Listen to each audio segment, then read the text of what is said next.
Hey everybody, welcome to yet another episode of my head being cut off because I'm sitting in the wrong spot. Um, Bringing you Frightreads author talks once again. I figured out the countdown, so it's no longer that long. So that's kind of nice. Just came from a long weekend in Williamsburg, Virginia, because apparently there were other Williamsburgs. Um, Everybody asked me if it was Williamsburg, Arkansas, or something, whatever. But came from AuthorCon. Scares That Care puts on an event out there. Scares That Care is a massive charity that takes care of a lot of people for a lot of different reasons, without going into all the semantics of what they work on. Um, they're a great organization. Joe and his people run a pretty cool operation, and managed to pivot and put a book festival together, much like Fright Reads in that same regard. And a lot of cool kids came to play. It was a lot of fun. Spent the weekend doing that. Was nearly exhausted. Come Monday, and here we are on Wednesday. If you haven't seen already, we had a special guest announcement. I have Trish Forstner. Really love the feral comics. I know she has Stray Dogs, and everybody's like, but Stray Dogs was first. I don't care. I like cats. Fight me. Um, so Feral and Stray Dogs, both fantastic comics. And we managed to get Trish to come down and hang out with us. So definitely come down, make it worth her time for coming this way. Come October, we're gonna have an absolute blast. Trying to think if anything else new popped up, but the right here on stage, the usual suspects that put together a live stage performance. They've announced what the show is going to be for Halfway to Halloween this May. You definitely want to check that out. It's like the dating show, the dating game type, except with horror type of characters. So there's a werewolf, and Prince Vlad, I believe, is the one trying to get match made. If you've seen any of their other stuff, it's just silly, stupid, and a good old time. So tonight, we actually get to speak for the first time on Author Talks. We're going to have an author that also dabbles in the music scene, among a whole bunch of other stuff. You may have seen him at the horror music panel last year at Fright Reads. Uh, this guy needs no further introduction, ladies and gentlemen. David Sims. Well, Hi, thank you, Dave. Harry. I'm honored to be here. Yeah, it's going to be awesome. So it was the last event. Sometimes they run into a big blob of time. But you had put on a horror music panel with a couple of experts. Yeah, and that was a blast because I two things that go well together are horror and music, um, Absolutely. and we just had an amazing time. I've been a musician since I was been 9, and horror fiends right around the same time. So putting those two things together is absolutely amazing. And funny, I just came home from rehearsal at my school where I was. Uh, Channeling some old school Jimi Hendrix with a bunch of high schoolers having a blast and going dark with that music. So it was so I yeah, having any type of horror and music together is amazing. Yeah, absolutely. I mean, the wrong soundtrack can definitely completely tank a movie. So imagine the most suspenseful moment in a movie, and then Benny Hill's music comes on. Actually, you know what? That's not a bad one. That's actually that would maybe depending on the movie, maybe the Terrifier, Art the Clown's chasing somebody, and you got what was it? Yakety Sax is the name of the song. You got and then he's tumbling down, and then the girl falls over, and then there's some girl in a bikini that runs by. It just gets weird. I'm in. Yeah, I'll no. watch that.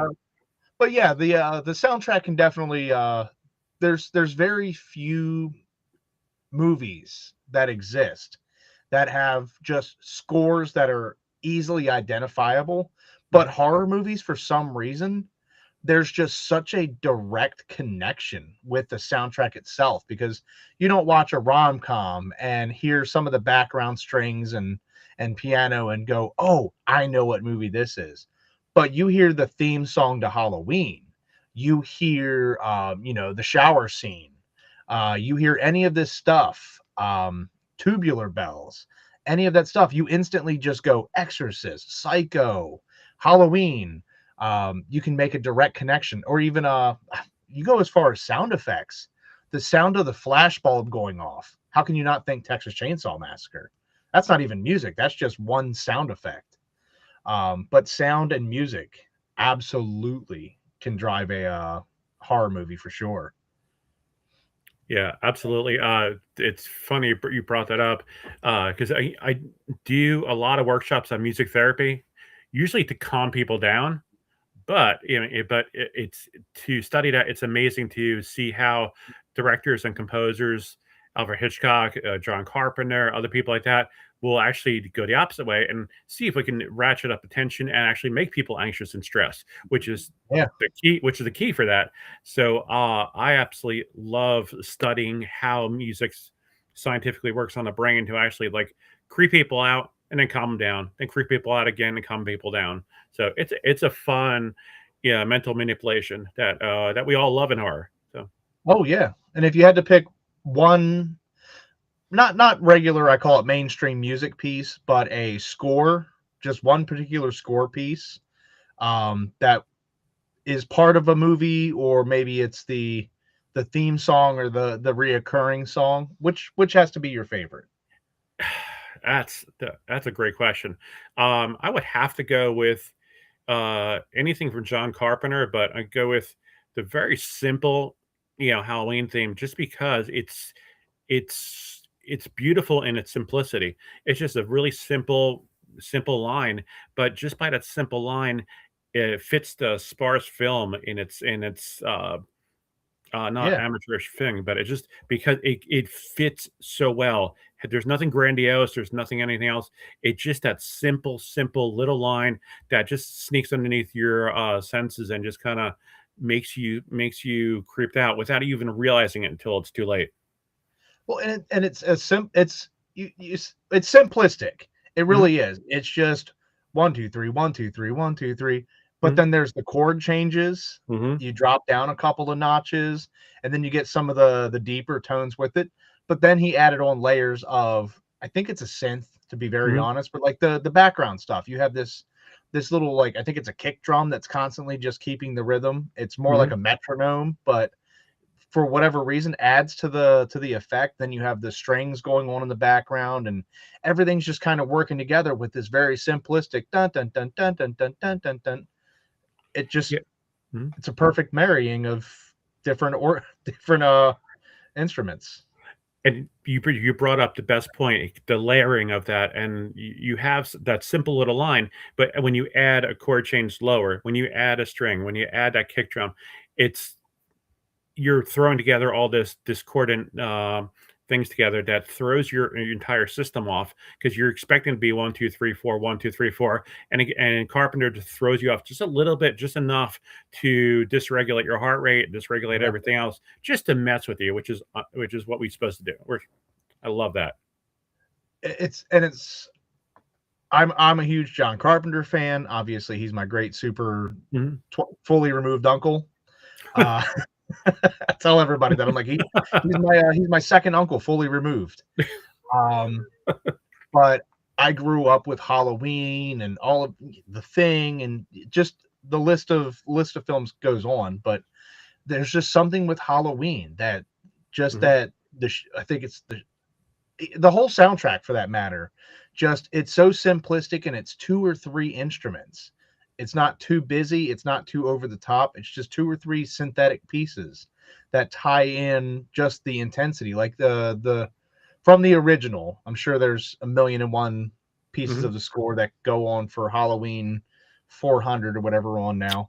But but but just some of the stuff like the shape returns, Mhm. just that, like that synth, that chin chin chin chin chin chin chin chin, something about that just almost brings, a little bit of just an increase in heart rate to you, because Mhm. it's making you stressed out for some reason, because Jamie Lee Curtis at any moment in time is going to come around the corner, and there will be Michael Myers at that moment. But that music's building you up to that exact moment. They do a good Exactly. job of it. Oh, yeah. But Yeah. I think that's a great example, but I think there's an even more perfect piece that has even less going on, and that's the Jaws theme. Oh God, yeah. Well, Oh my John god, there's Williams. two. Dun dun dun dun Yeah. dun dun dun dun. He did, that's there's nothing. It's just whatever you do on a piano. Dun dun dun dun dun Yeah. dun. It doesn't matter what you did. It's so simple. It's just two Mhm. notes. And then But you occasionally have what is like a deeper horn section, like a tuba mhm. or something, goes ba-da-da, just to try to break it up. But the rest of it's just dun dun dun dun, and all it is just to build that intensity. Where Yep. the Halloween theme is Yeah. just Just the same theme over and over, that's Jaws. and that's it. Yeah, and then And then they just ramp up the tempo as mhm, the shark grows closer, or maybe not even. It's just to give you that effect that the shark's coming for me. mhm, And it's also one of those theme songs that soundtrack wise, you don't ever hear the Michael Myers theme song in pop culture media everywhere else. But anytime that there's a shark, whether it's in video games or in cartoons, there's either the Jaws theme proper or some kind of mock-up that kind of echoes the sentiment that was created in Jaws. You got something that sounds just like it or in the neighborhood of to kind of add that intensity. So I personally like that. And I was talking to Chris O'Brocchio on the last video about his love of Jaws. So that's super fresh. mhm. Um, but yeah, that's my contribution to it. I think the No, Jaws soundtrack is well, that's the next whole thing level. about music and horror. It's like, why be complicated? The simple things are so effective because they're not complicated. Your brain doesn't get complicated. You can't get confused by it. It's Yeah, primal. It's prime, and that interval in Jaws, that little E to F, E to, it's a minor second, which is the most dissonant thing that you hear. You don't hear it in songs. You hear it only in that soundtrack. That's yep, the only song or piece that I know that actually uses that interval like that. And then when you layer on top of it, it that tension that it creates in your body is palpable. But again, yeah, it's but if it was complicated, it would not do that. It only works in that simplicity. yeah. And there's not a lot of works out there that today that nail that simplicity. No, They'll take songs and make them extra creepy. Like what was it, Insidious, that used yeah, Tiny Tim? Is that what the one that used Tiny Tim? yeah, And they yeah. have Tiptoe Through the Tulips. That's just a Mhm. disturbing song to begin with. But Exactly. Yeah. it's just meant to be unsettling and weird to begin with. But sometimes they take songs that were already creepy 50, 60 plus years ago, and now kids today are seeing it and they're going, "Oh, what is that song? I hate it." Um, so I do like that as well. So music is definitely you know, just because you can't act or write scripts, but if you can play the guitar or compose music, Mhm. you can still get involved. It's a fantastic world. There's all the thing with movies in general is there's something for everybody, but for horror, if you have an ear to the ground for the creepy and absurd, there's a home for you somewhere. Yeah. No, absolutely, and music has been there for thousands of years trying to either, well, maybe not creep people out, but to either put them on edge when they go to war or calm them Yeah, down and back and forth. People have been doing stuff and manipulating music and people's emotions for years. And I think it was the most uh, cool thing about this is Hitchcock did it. If Hitchcock didn't add that little thing on the shower thing, yeah, they did that as a test for. They showed it without any of that, and then they showed it with. And when they showed it with that little sound, it really freaked people out. And yeah, again, it's that basic discordant thing. And so again, simple things can throw us off. Just like you hear that little sound in the basement, you hear a creak on the stairs. It's you don't need complexity. You don't need that big orchestra. You just need that one little sound that's out of place, and that's enough to ruin your day or to make it. So, yeah. yeah. Well, you brought the Hitchcock, the shower scene Hmm. sound effect. but it almost mirrors what a knife would sound like cutting through the air, at least in cinematography standpoint. Mhm. A lot of times I call it the kung fu movie syndrome, where they have to add all the swooshes and whoops and punches and kick noises, which Yep. don't exist in real life. Um, but it's almost one of those type of things where you have to add in the reet reet reet, and it Mhm. just adds in this rhythmic, unsettling feeling. And I think that's what adds to it. You're just like, ugh, somebody's getting stabbed. And that it's because it's classic horror. You don't ever see anybody getting penetrated by the knife. You Mhm. don't ever really actually see the murder happen. Everything takes place in your head. So you're seeing the knife go up and down. You're hearing the strings hit every single time. And then I think the last scene that you see is that puddle going down the Mhm. drain. Um, that's and it just your brain pieces together the nastiest version of what could have happened. At least Exactly. I like to think that's what it was supposed to be. No, yeah, and you hit it right on the head there. Your brain comes up with the sicker things, that anybody can ever put together on a screen. When you Yeah, show the monster, you show everything on the screen. It takes away the magic, takes away the scares, everything else. But when you leave your brain to fill in the blanks like that, that's what makes yeah, it frightening because your brain, can make things so much worse than it actually is. yeah. Yeah, We're a lot more frightening than the director thinks he was. The yeah, special effects guys can only do so much. My brain's going to put together so many more pieces. exactly. Um, it was something that I watched. There's a couple of movies that do that really well. They don't ever reveal the monster or Mhm. they show just pieces of it.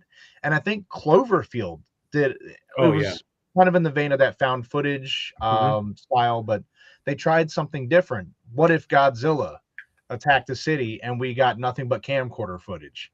Hmm. Um, more, I know it's not Godzilla, but that's Yeah. kind of the idea. But instead of seeing Godzilla like we would in a perfect utopian cinematography situation where we're actually seeing it from the director's point of view, we're seeing glimpses of the tail, a claw go by, the very top of the head, little things like that. And that added to the suspense. And it's not that scary of a movie. It really, hindsight, I love what they did for it. But at the end of the day, the monster's kind of goofy looking, Hmm. which is probably for the best. We didn't, and then when they give you the big reveal at the end, you're kind of like, oh. But I'll tell you that entire hour and a half leading up to is very tense. You're picturing the worst looking creature possible. But that's the problem is once you reveal what the monster looks like, that's it. Hmm. What else do you have left? That was something that they did really good with Jaws. Circling back, Hmm. you never really saw the shark. You saw the shark when it finally started attacking the boat at the end. That's when we saw the shark.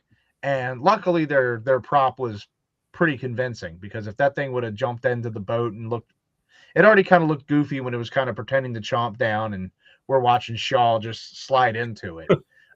Some of that's a little goofy and I laugh, but honestly, the amount of tension that you build by not showing the creature. I mean, the first kill of that movie, it's just a skinny dipping swimmer getting yanked around by a lot of stunt guys, Hmm.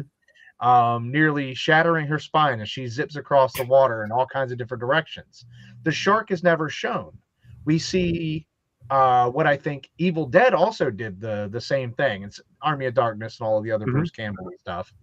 Um, they did the camera's perspective of whatever the big bad was. So the Deadites you get to kind of watch as it goes through the woods. You're doing the same thing with Jaws. And when movies do that and put you in the eyes of the bad guy or the killer, Hmm. um, that you don't ever have to show the bad guy. And it's a beautiful trick. We know that you're the killer, but it could be, well, was it Happy Death Day that did that? And then it finally revealed that it Yeah. was a giant baby head, Hmm. whatever their mascot was for the school, and it's just the silliest looking thing you've ever seen. Yeah. But it added to that effect, and you were already terrified of it. Then you're like, oh well, there's just a psychopath inside of it. Yeah. Yeah, I No, love the suspense. yeah, and the funny thing is, I don't know if you knew about this stuff. The reason why they didn't show the shark is because it didn't work. It didn't work. Yeah, it didn't work at all. So Steven Spielberg wanted to show the shark the whole way through, but because it kept Yeah, on breaking down, they couldn't. So it was just a happy accident that poor old influenced Bruce. countless. Bruce tried.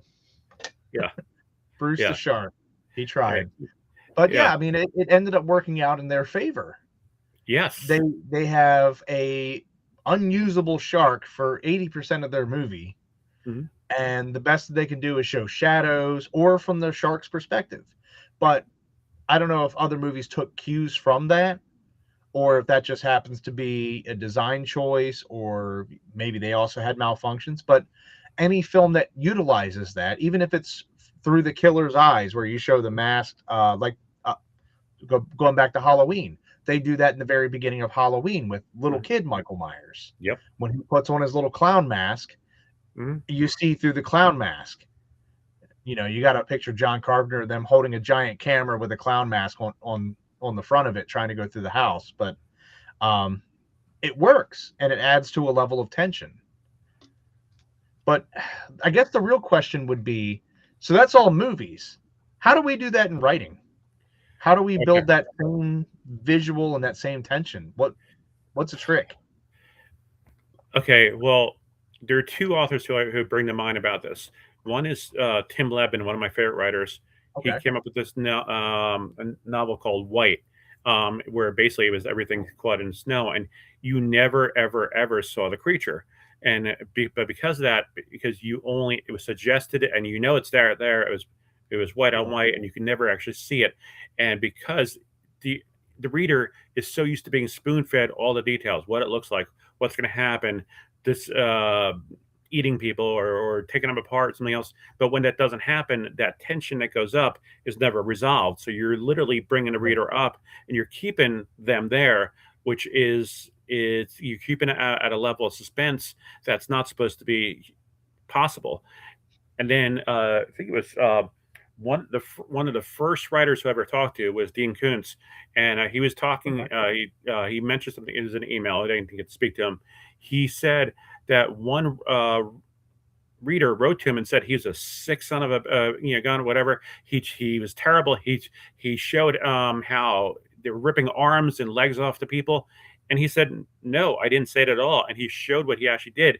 And he just set it up in the reader's mind, and they took it to the next step. So you're literally, your brain is filling in those details. Yeah.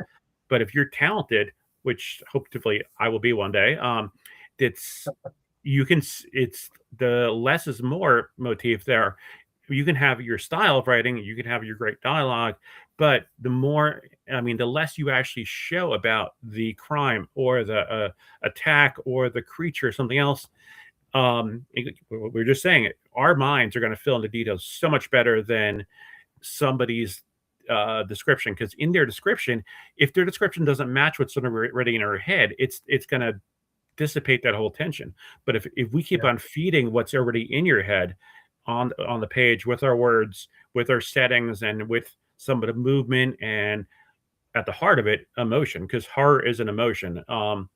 Yeah, once you actually once you have somebody scared with that emotion, you can do anything and they'll go with it. And Yeah. again, I've learned that from some of the best authors in the business. King does that, Clive Barker does that, Ramsey Campbell, Tim Levin. So many people do that, where they bring you up to the point and they leave you there hanging instead of showing you the stupid thing. Because once the moment you actually pull back the curtain, just like Wizard of Oz, you see this little guy hiding behind the curtain, and then the magic is gone. You want that magic to stay, and that is all set up by showing you just enough to give that tension, but you don't want to spill all of it, which is Yeah. one of the hardest things to do, because writers want to keep on talking and writing and just describing everything. And one of the hardest things to do in writing is to edit. I'm a crappy editor, but to pull back and to leave enough of the imagination to really do the deed for you. Yeah. You're almost giving the reader the tools Mhm. and saying, "Hey, this is a drill, this is a hammer, and this is a screwdriver. Now build me a house."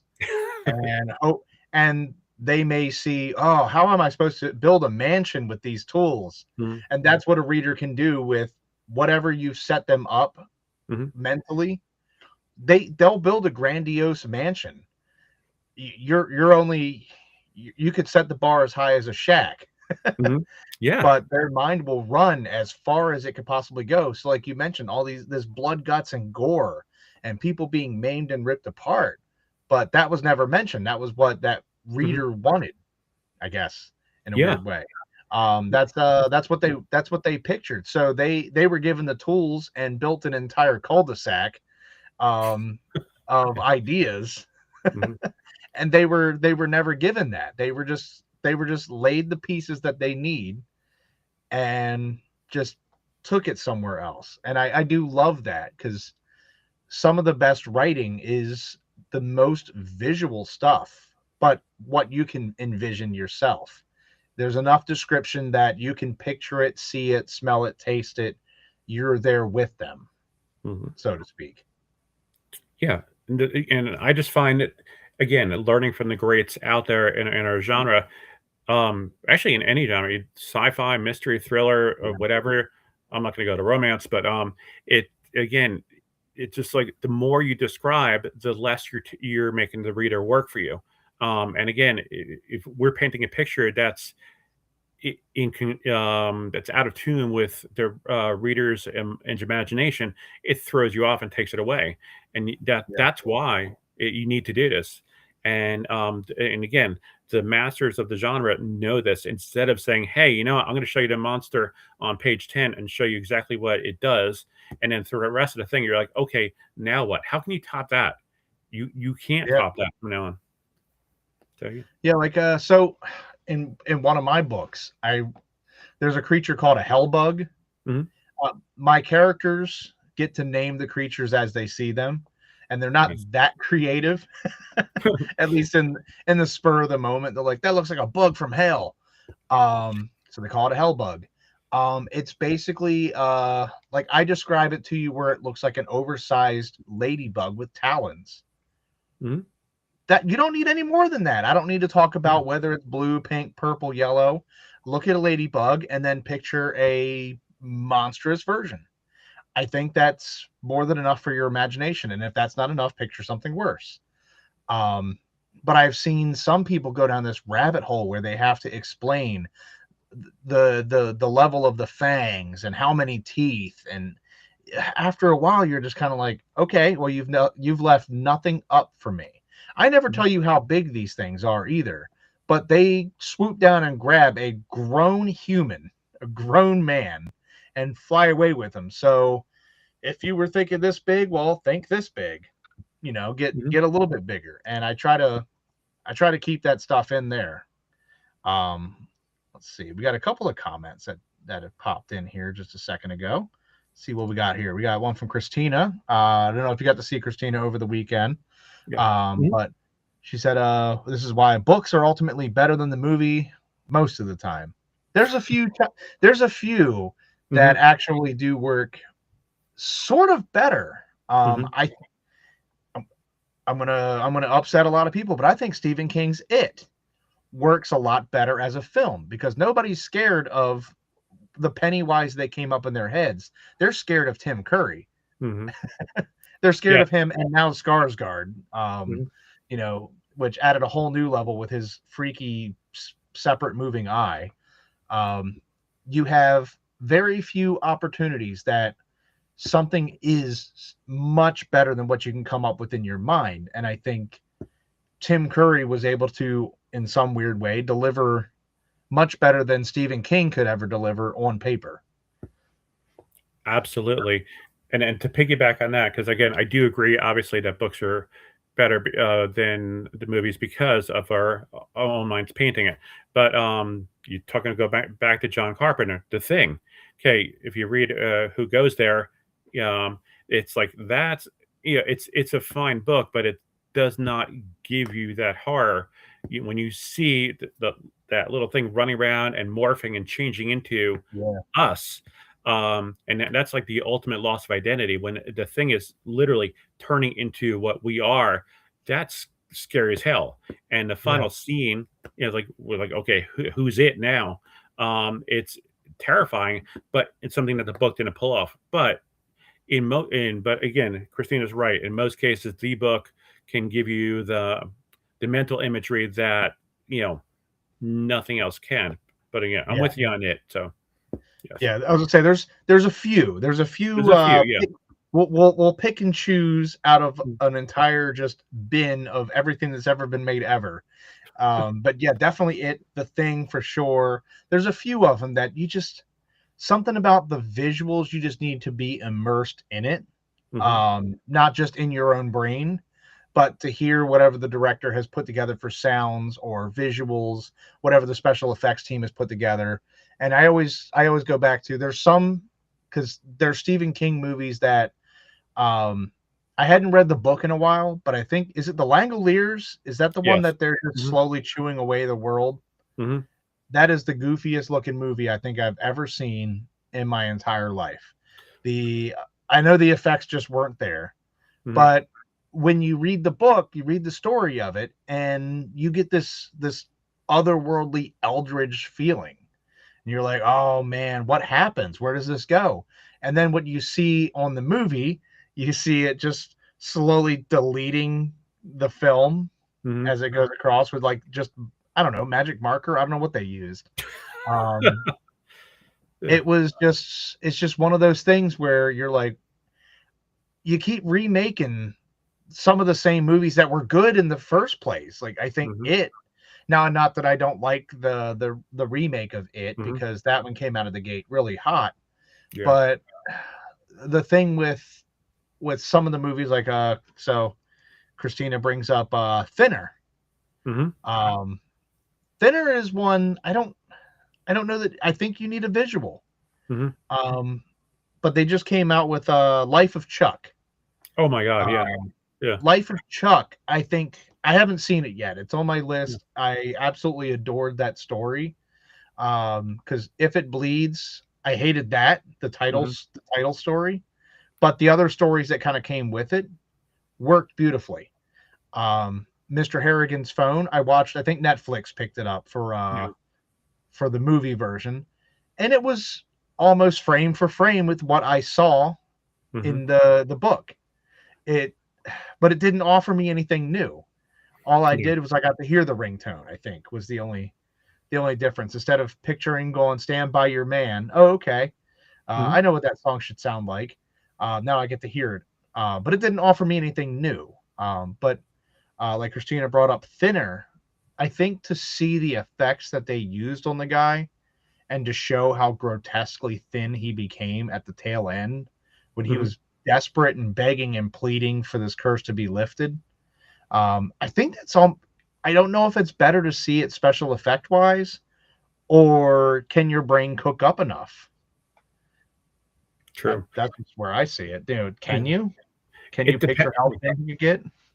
Yeah. Yeah. I mean, that is a really good example of, I mean, because again, it depends on the effects, depends on how to use the effects.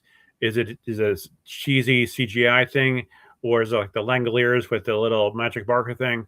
Um, yeah, it's tough. It's really really tough to get that right. And as for the Life of Chuck, I do want to tell you, I really love the movie. However, the story, there's no comparison. The story is so much better, but the movie is great. The movie is well worth it. And but again, what the Life of Chuck paints in your head from the three different parts of it, uh, I don't think anybody can ever capture that on film. Yeah, because you're getting a lot and you're Yes. trying to comprehend because there's a lot of it's mostly just confusion. Hmm. I think that's two-thirds of reading it. And then when you have your aha moment, it's such a big payoff, and then everything just falls into place and everything makes sense. I don't know if you can really pull that off visually in a film. No. It's kind of like so I have a book about a serial killer. And part of the thing is you don't know anything about this guy, who he is, what his name is, you know nothing about him, where he's from, can't you don't get anything out of him. That would be a terrible movie Hmm. because the entire shtick is revealed by, Christian Bale stepping out and saying, I'm the killer and let me tell you my story. Yeah. It just doesn't work. Um, yeah, so I was a little worried about that. I haven't seen it, but I think I liked that one of King's more recent-ish Hmm. writing. That's one that I absolutely loved. I loved Life of Chuck because it was just one of those, I did the audio book and I almost pulled the car over. I was just like, you're kidding me. Hmm. Oh, Yeah. oh, Hmm. yeah. So I It's guess Christina doubled down on that one. That the film brought emotions that you didn't fully get in the read. true.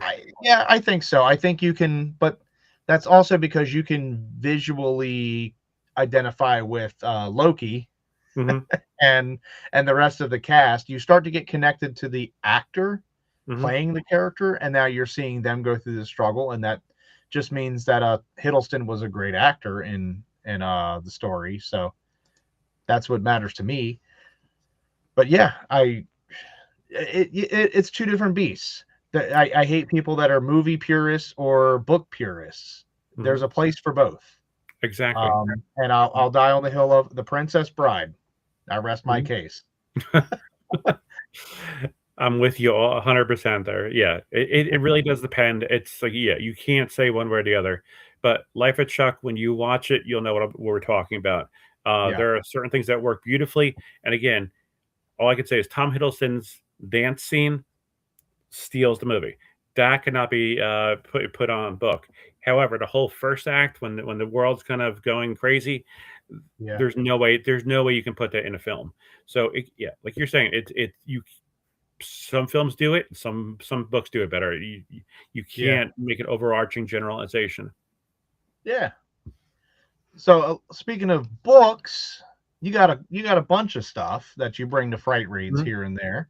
mhm. Um, so I was actually checking out some of the titles. You have you have a lot of different stuff. Yes. Mhm, Trying to get a read on like where you're at as far as um style genre, because I like that schizophrenic? you kind Yeah, of yeah. you have this very beautiful nonfiction of mental health, Mhm, which is probably the creepiest looking sci-fi horror looking cover that I've ever seen. But mhm. I that was the first one that I saw, and I was like, "What is?" I was like, "Oh no, it's the nonfiction." Yeah. Oh, I was ready to see what this guy was about to fight, but he's about to fight his own inner demons. Um, that kind of thing, Mhm. and it's just such a beautiful cover, and you're not alone in the dark is a great title. And I know we were talking a little bit about some tragedies and some loss. Is that stemmed from that? Is that Yeah, it was from Cemetery Dance.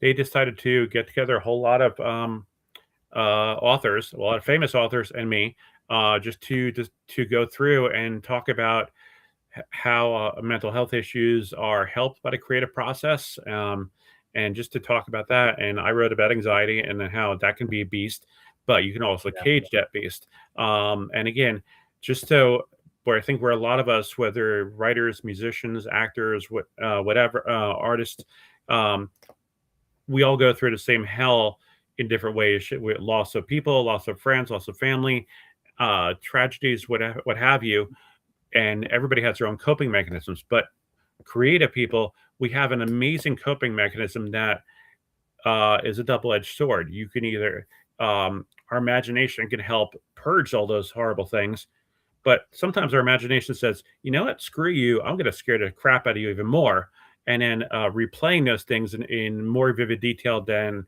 a normal person, because we are not normal. yeah, But again, and I think that was the crux of that book, is to show, you know what, mental health is a massive thing, but the creativity is a wonderful natural medication and natural therapy for us.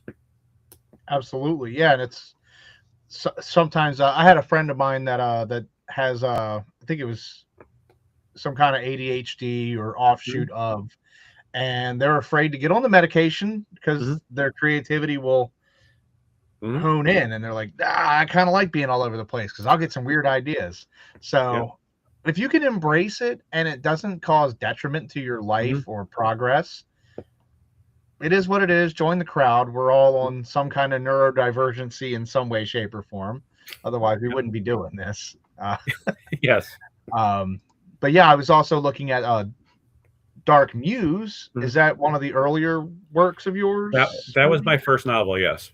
Yep. Yeah. I was gonna say it looked like it was an earlier work, but I like the concept of it. Yeah. It's a you're a music guy. Yeah. What's the what's a better thing to do than to write a book about people disappearing because of magical songs and was it the guy's name's Muddy Rivers, Mhm. Yeah. which is we're just a sneeze away from waters. Mhm. Uh, but Yep. and then you talk about all of the iconic classic rock songs in Mhm. there. It just sounds like is that the most you've put into a book, or is there? Oh, absolutely, yeah. In fact, yeah, I'm a teacher as well, and I'm a musician. I've been teaching guitar since I was 16 and everything else, and it came from that. Where when I was writing that, and I've been giving guitar lessons, and so many of the kids I was teaching, they said instead of Blink 182 or all the other things that were coming out at the time, they wanted to learn AC/DC and Led Zeppelin and Jimi Hendrix, Yeah.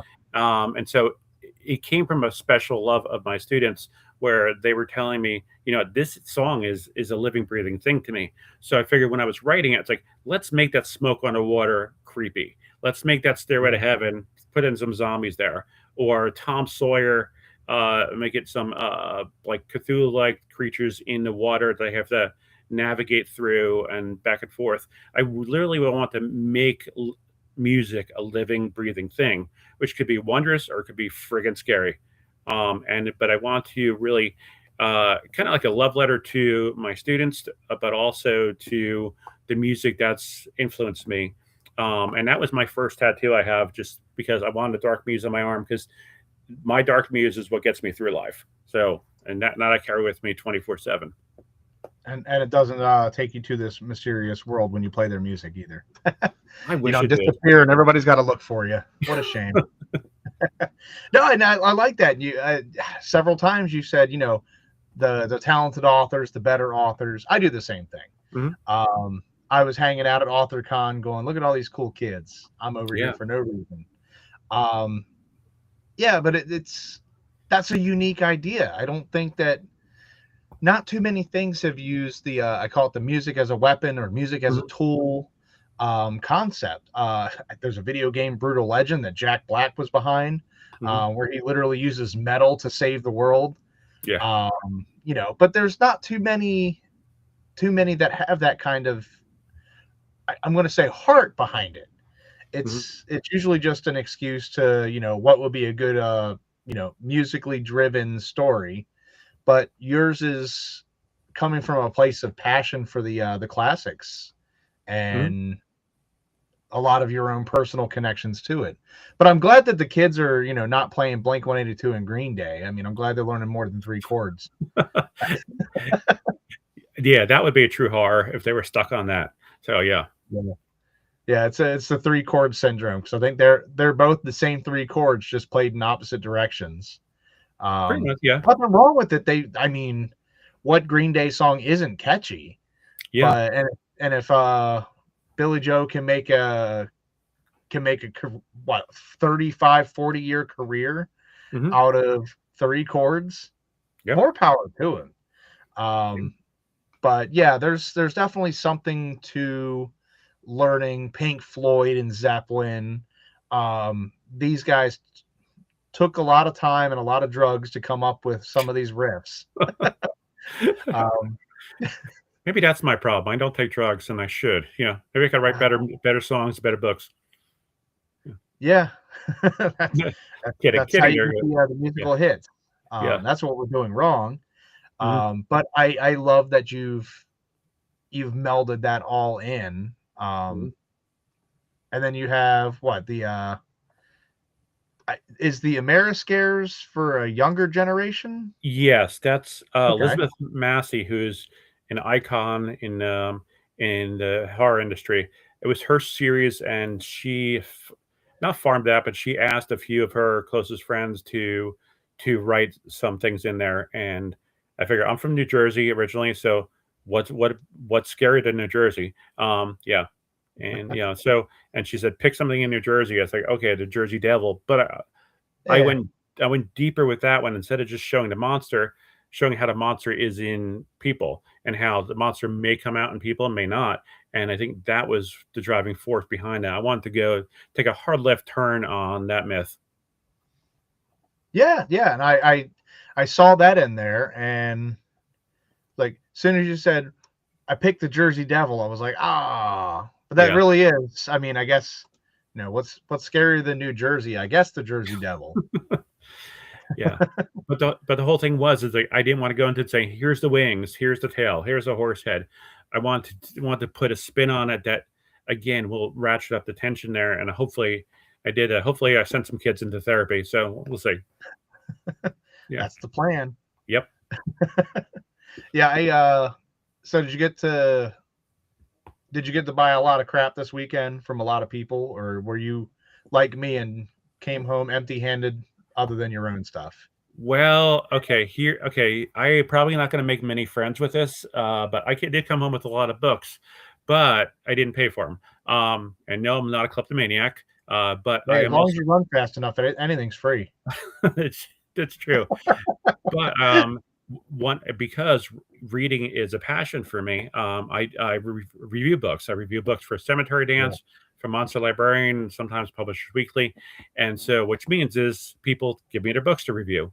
So I had some wonderful people there who said, "Here's my book," and if review it or not, and I was like a little kid on Christmas.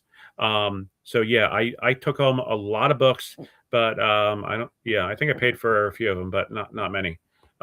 Just Yeah. because people were literally shoving in my hands, which is great because that's how tight the horror community is. So Yeah. everybody wants to lift each other up. So Yeah, absolutely. And you said you're not going to make any friends by saying you got some for free, but if you had to pick one, was there any of them that were put into your hands that you were more excited than others? Anything from anybody?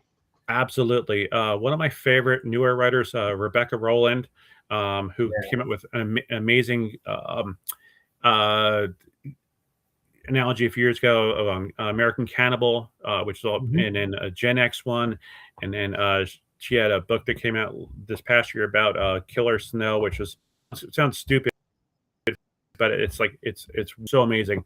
So she sent me one, and all it looks like is kind of like an old cassette tape from our generation, and Yeah, it's yeah, a mixed tape, and that's all you see. And I looked at her, it's like that is a creepy ass cover.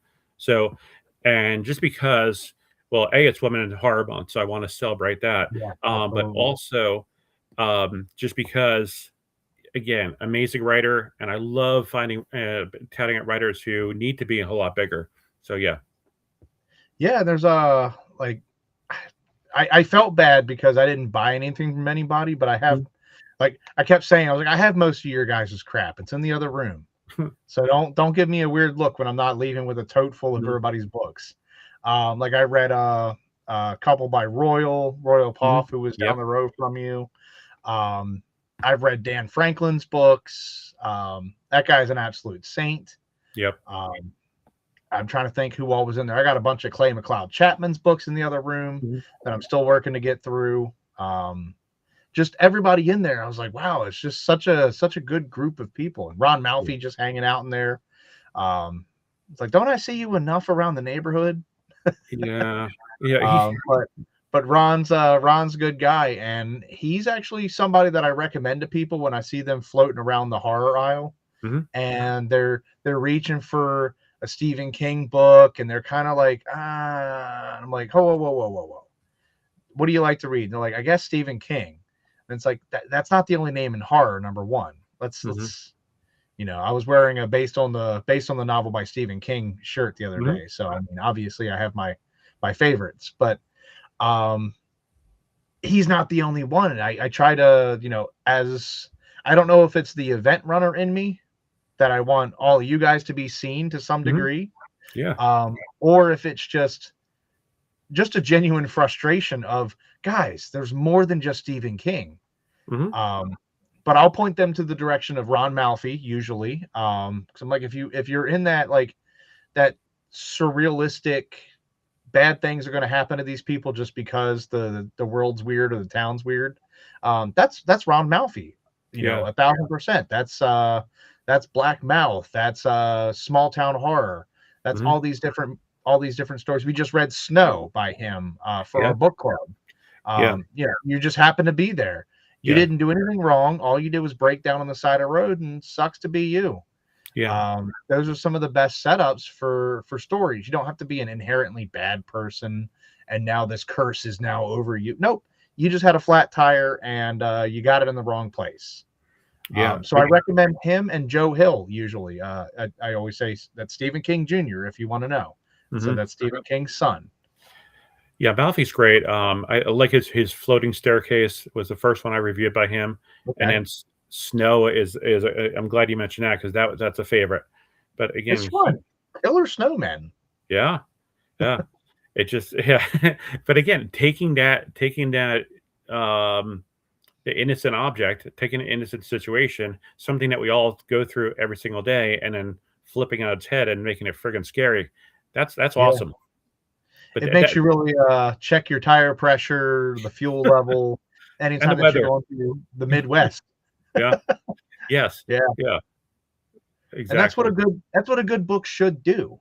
It Yes. should it should change the way you do a lot of things. Like Mhm, I call it the Final Destination 2 syndrome. mhm, After Final Destination 2 came out, name somebody over the age of 30 that mhm. drives behind a log truck Nobody. or any truck that resembles that truck from Final Destination. Mhm, If you can do something that sways an entire generation to do something totally different, to go out of their way because and probably say out loud, not behind the Final Destination truck, yeah, um, then you've done something right. Malfi with Snow has given you a little pause to make sure that you don't drive in that inclement weather through the middle of nowhere. mhm. Um, a few books managed to do that very well, and I think that was a fun one to make you kind of like, oh boy, I'm driving through Ron Malfi's town right now. Uh-oh. Mhm. Let me get through this. Make sure I got the chains on. Yeah, anything scary when that guy's around, he's a creepy guy. Yeah, Very cool guy, he's a yeah. good guy though. No, He's a good he's guy. an amazing guy. And he's a music and he's a great musician, so, yeah. Yeah. I've seen his band a handful of times of years. A lot of fun. Christina agrees that I guess she was behind a log truck too. Well, I was glad Um, that I'm glad I was not in the car with her, so right. Yeah. But there's so much, and I like you can do so much with horror. Um, like I so I sat in for the gross out. Did you sit in for I the did gross out partially, for and then Overcon? yeah, Yeah. I went through the first 3 stories, and then we dipped out to go have a conversation outside there, but yeah. Mhm, Yeah. Let's see, I think I slipped out behind you guys. mhm, But with that, like for me, horror is something that it's it's a gut punch, but then they start kicking you in the crotch until you can't catch your breath anymore, and then when you're down, they just continue to kick you. mhm, That's what horror should be doing if they're trying to really set you up to not be okay. The low blow of just genitals being weird. I just kind of I'm just kind of sitting in there going, "This is where we're at, huh?" And I don't find it horrifying. I don't find it yeah, gross. It's like there's much worse out there. I did like the first guy that had the carrot top level sound effects and props. mhm, I did appreciate the entire full spectrum there, but I but don't that was know. I just comedy. That was comedy, not horror. it was both. It Oh, was yeah, disgusting yeah, comedy.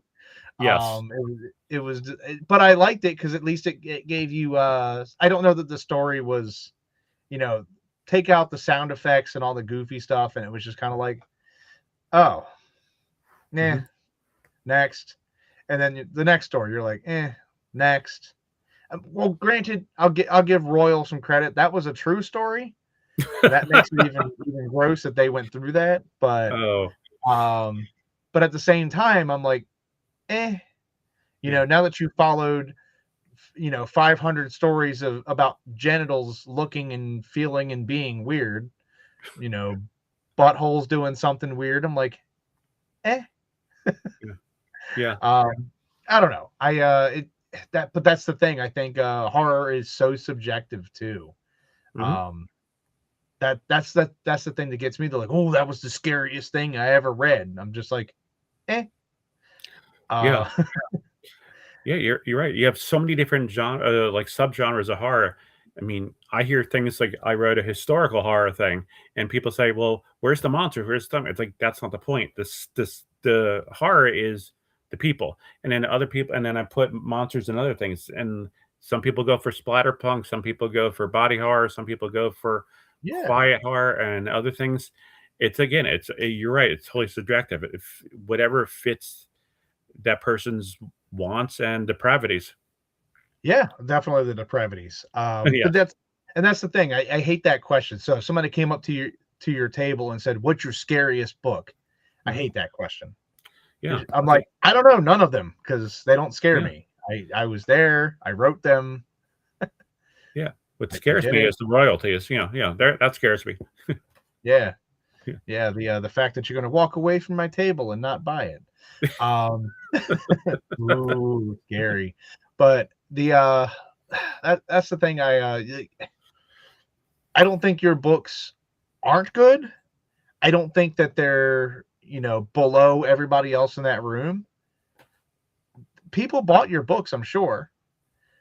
So that means that they bought more of yours than mine, more than likely. But I don't feel like you didn't. I don't feel like at any point you don't belong in that room with everybody. I don't feel Well, like at thank any you. point you don't belong at Fright Reads. I think you're right alongside of all the other cool kids, and more people just need to find out about your books, which is why Well, we do thank you. this. Well, thank you. And again, and as writers go, as you know, we're improving every single time. My writing from 5, 10 years ago, yeah, it makes me cringe. My Yeah, yeah, and in each book, my book I just finished just past month, I absolutely loved, and I can see the growth and things like that. And again, it's nuttier how this goes. So, again, are we getting better? I mean, was Stephen King's first stories crap? Probably. And again, we keep on growing. So, am I in the yeah, big kids' room yet? No.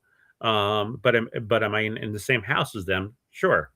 And it's one big happy family there that's on massive amounts of psychosis and things like that.